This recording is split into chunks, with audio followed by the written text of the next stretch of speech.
This episode of Another Great Day is brought to you by Coca-Cola. It cleans car batteries.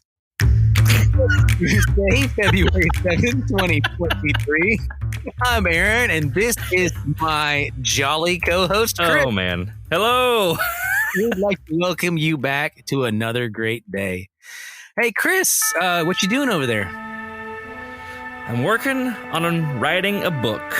Oh, that's awesome. Do you mind reading me or reading us? I know we're on the podcast. This might be kind of weird. Can you read us what you've gotten so far? I would love to. It's really great so far, okay? Frank. And that's what I have so far. Okay. All right. Okay. Great start. Good job. Journey of 1,000 miles starts with a single step. So I think I see what's happening here, though, Chris. And I think you might need a little bit of inspiration. So here's what we're going to do. Okay. I'm going to read you the first line of a famous book. And I'm going to give you a couple seconds. In fact, listening audience, dear beloved listeners, we're going to play a game. I'm going to read the line of the first sentence of a famous book. I'll give you a couple seconds, and then I'm going to tell you who it's by. So you can make this a fun game if you're listening in the car or running errands or wherever you are. All right. You ready, All Chris? Right. Let's do it. It was a bright, cold day in April, and the clocks were striking 13. Striking 13. It's so good. George Orwell. What book? 1984. All right, Aaron, I've got the next one. In the light of the moon lay a little egg on a leaf.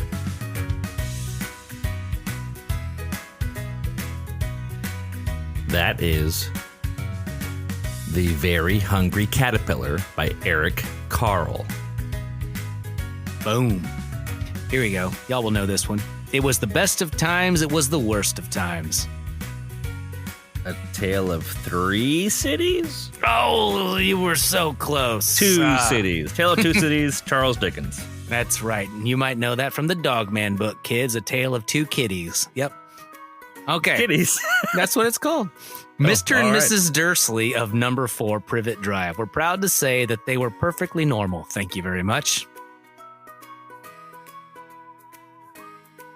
Those are great opening lines. This is Harry Potter and the Sorcerer or Philosopher's Stone by Rowling. That's right. In the great green room, there was a telephone and a red balloon and a picture of the cow jumping over the moon. And this is the book Good Night Moon by Margaret Wise Brown. Where's Papa going with that axe? Said Fern to her mother as they were setting the table for breakfast. My daughter recently read this book. This is Charlotte's Web by E.B. White. A classic. Every Who down in Whoville liked Christmas a lot. This book is How the Grinch Stole Christmas by Dr. Seuss. If you give a mouse a cookie, he's going to ask for a glass of milk. This is the story If You Give a Mouse a Cookie by Laura Jaffe Numeroff. And last but not least, party people, here we go. In the beginning, God created the heavens and the earth. And if you answered the Bible, you win. Good job. Chris, I got to ask you, have you found your inspiration for your book now? Yes. Frank kept. That's what I got so far. Do you remember the time we tried to make a story and you used the word Frank? When Frank? I remember the sentence, I believe. When it was Frank It was an epic fail. It was bad. It's an invisible comma there. We crashed and burned. We entered the atmosphere too fast. Well, there was another dude who has been an inspiration to others in the writing world and a dread to summer high school reading plans for years. Yes, dear listener, this day in history is celebrating Charles Dickens. Yep, he was born on this day back in 1812. That was a long time ago. So Charles John Huffam Dickens was an English writer and social critic. He created some of the world's best-known fictional characters and is regarded by many as the greatest novelist of the Victorian era. If you have seen the Muppet Christmas Carol, then you have seen a Muppetized version of Charles Dickens' work. So good job. Look at how cultured and learned you are. Well, and you got to see Michael Caine sing in what might be, I think, his only singing performance to my knowledge. Well, this next segment is called the Question of the Day. And if you're new to this, we're going to ask a question, encourage you to stop, answer the question with those around you, and make a thoughtful choice with how you respond. So if you need a few seconds, feel free to pause the show and come right back. We'll be here waiting for you. If you were to write a story, what would it be about and why? We'll be right back.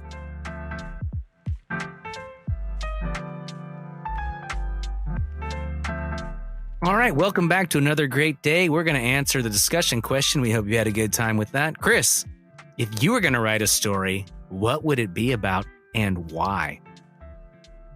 I've had a story in my head for a while, actually. But I'll tell you how it started. I was confused a little bit by this scenario in my life. My friend was listening to a soundtrack to a movie.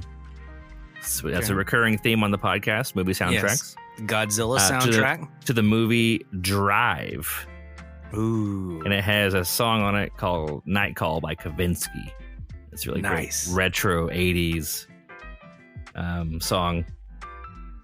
And it inspired me to think of if my own story to the soundtrack for the movie, because I had never seen the movie. I still have never seen it. I've heard it's great for adults, and right.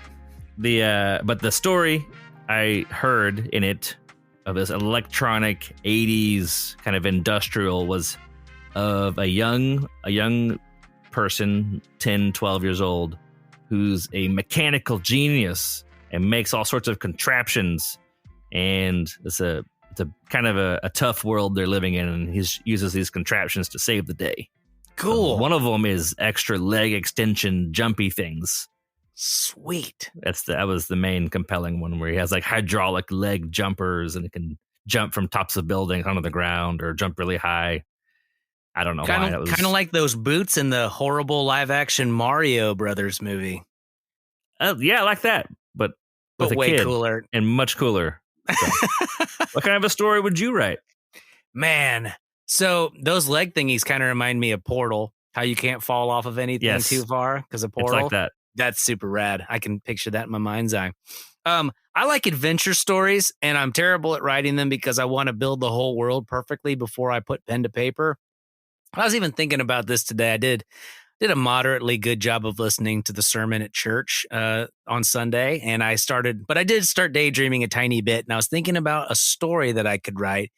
I really like foxes, animals, the fox, and I was thinking my main character would be a fox, and he would go on an adventure, and his main enemies would be birds, and the birds would be trying to get him to stop him from doing a thing. There'd probably be swords, but I was thinking I don't want it to be just medieval like technology. I was thinking it'd be cool if you could make a old school adventure story, but mix in a bunch of sci-fi elements too. So they have like swords, but they also have laser guns, kind of like Star Wars, but not lightsabers. So medieval laser punk? Yes. I don't know. Something, but it's all anthropomorphic animals. So like Rocket Raccoon from Guardians, kind of. Yes, exactly. Or like Tails from Sonic the Hedgehog, but just with one tail. But also like Mad Max meets Sonic the Hedgehog. Whoa. All right. So that's my idea. Guys, well, we'd love to hear what you had. I hope you had a great time discussing that. And I'm sure you had some really creative off the wall answers. If you want to share those with us, feel free to shoot those over to us at anothergreatdaypodcast@gmail.com. Well, AP, I see that there's a kangaroo in your backyard. Oh, yeah. I just got that yesterday. Amazon Prime, free shipping. Wow. Yeah, he's pretty rad. Plus, I found some cool stuff in his pouch. Yeah? What'd you find? Some dad jokes. Dad jokes! My wife said I should do lunges to stay in shape. That would be a big step forward. Dad jokes! Well, welcome back to another great day. We hope you enjoyed those absolutely wonderful, beautiful, stupendous jokes. This part of our show is called the Word of Wisdom. And so we'll take a proverb or wise saying, read it to you, and then give you our take. So here we go. Today's word of wisdom comes to us from Proverbs 19:11. A person's patience makes him slow to anger, and it is his glory to overlook a wrongdoing against him. A person's patience makes him slow to anger, and it's his glory to overlook a wrongdoing against him. That's very practical. What are your thoughts on that? So I was thinking, this is an example. Yesterday, if you remember, we asked kids to practice taking a breath. Mm-hmm. And you, Aaron, are currently doing today's example because you're a kid to somebody. You are also an adult. True. This example is for parents, specifically when you're driving. Someone cuts you off. It's really easy and quick to anger. But we get to gift that person. That's right. It says it is to your glory to overlook a wrongdoing. We get to gift that person to not be angry at them. Wow. And to not honk your horn and do the bad behavior you might do. Because you have no idea what's happening in their life. That's not the only reason, but that's one of the reasons. It's a good reason. So, parents, today is for you. Kids, you get to keep them on the straight and narrow. Chris, the best thing I think you put on here, dude. I'm sorry. Go ahead. I didn't mean to interrupt. No, go ahead. That's it. I was going to say, I think the best thing on here is the thought of gifting that person grace. You're never going to talk to that person, to your knowledge. You're never going to see them again, possibly. But in withholding your anger and your outbursts, you're actually gifting that person God's grace. And that's awesome because that glorifies the Lord because he's in charge of everything anyways. And so God knew that person was going to drive like a fool right in front of you.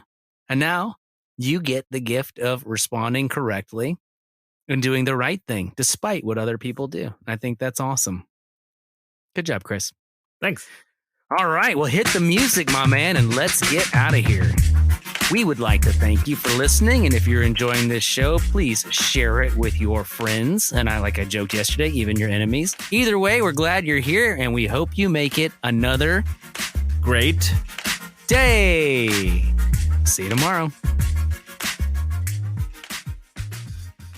Chris, are you there? I'm here. Chris, I need to talk to you about something. Yeah? I fell down this hole. Yes, I don't know what happened.